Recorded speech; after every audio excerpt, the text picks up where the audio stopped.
দেখো 2 নম্বর অঙ্কটা তোমাদের যেটা বলেছে 2005 সালে জানুয়ারি মাস থেকে মে মাস পর্যন্ত বার্ষিক সুদের হার যদি 6% হয় তাহলে 2000 টাকার সুদ কত হবে। তাহলে এখানে দেখো পুরোপুরি একটা কিন্তু বছর কিন্তু দেয়নি, যেহেতু পুরোপুরি একটা বছর দেয়নি এইখানটায়, তাহলে আমাদের একটা জিনিস আমাদের যেটা জানতে হবে সেটা হচ্ছে 2005 সাল রয়েছে। দেখো 2005 সালটা কিন্তু আমাদের লিপ ইয়ার নয়, ঠিক আছে। তাহলে এইখানটা আমাদের ফেব্রুয়ারি মাস কিন্তু আমাদের 28 দিনে আসবে। তাহলে এবার একটা দেখো, তাহলে আমাদের স্টার্ট করছি কত থেকে, আমরা করছি হচ্ছে 1 জানুয়ারি থেকে, ঠিক আছে। 1 জানুয়ারি থেকে করছি কত 27 মে পর্যন্ত। তার মানে কি তার আগের দিন পর্যন্ত আমরা ধরবো, তাহলে 26 মে পর্যন্ত আমরা ধরবো।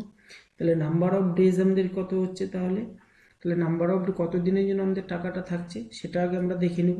তাহলে জানুয়ারিতে আমাদের কত হচ্ছে, জানুয়ারিতে 31 দিন, ফেব্রুয়ারিতে আমাদের 28 দিন, মার্চে মার্চে আমাদের 31 দিন, এপ্রিলে এপ্রিলে আমাদের 30 দিন, মে মাসের 26 দিন। তাহলে টোটাল কত দিন হচ্ছে, তাহলে 1 8 9 10 16 6 হাতে আছে 1 2 1 3 3 6 3 9 10 11 11 14, মানে 146 দিন। তাহলে 146 দিন সমান সমান কত বছর হবে, এটা যদি আমরা এত ডেজ যদি আমরা হচ্ছে বছরে যদি কনভার্ট করি তাহলে আমাদের কিরকম আসবে। তাহলে এত দিন সমান সমান আমাদের আমরা বলতে পারি 146/365, এটা আমাদের ইয়ার বা বছর। তাহলে এখন আমাদের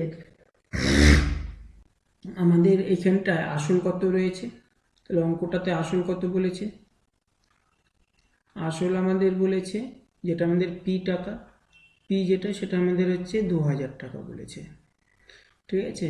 সুদের হার কত, সুদের হার যেটা আর আর কত আমাদের, আর হচ্ছে 6%। সময় সময় এন আমাদের কত, সরি এন হবে না তো টি হবে, টি আমাদের কত, টি আমাদের এখানে হবে হচ্ছে 146/365। এবার আই আমাদের বের করতে বলেছে, তাহলে আই আমরা কি জানি, আমরা জানি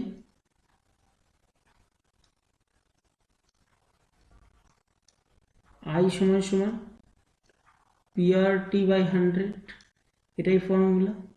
তাহলে আই সমান সমান এখানে কত দাঁড়াবে, 2000×6×146/365/100, দুটো শূন্য কেটে গেল। তাহলে আমাদের আই কত দাঁড়াচ্ছে, 20×6×146/365। তাহলে আমাদের এখানে কত দাঁড়াচ্ছে, আমি যদি এটাকে 5 দিয়ে কাটি 365কে, যদি আমি 5 দিয়ে কাটি তাহলে আমাদের কত দাঁড়াবে, 365কে 5 দিয়ে কাটলে দেখো আমাদের 73 দাঁড়াচ্ছে, আর এটাকে 5 দিয়ে কাটলে 4।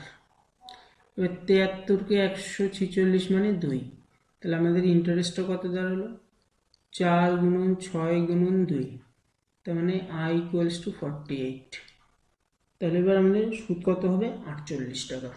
তাহলে এই টাকাটা হচ্ছে আমাদের সুদ, ঠিক আছে। তাহলে দুবার মানে এই কয়েকদিনে 146 দিনের সুদ কত দাঁড়ালো আমাদের, 48 টাকা।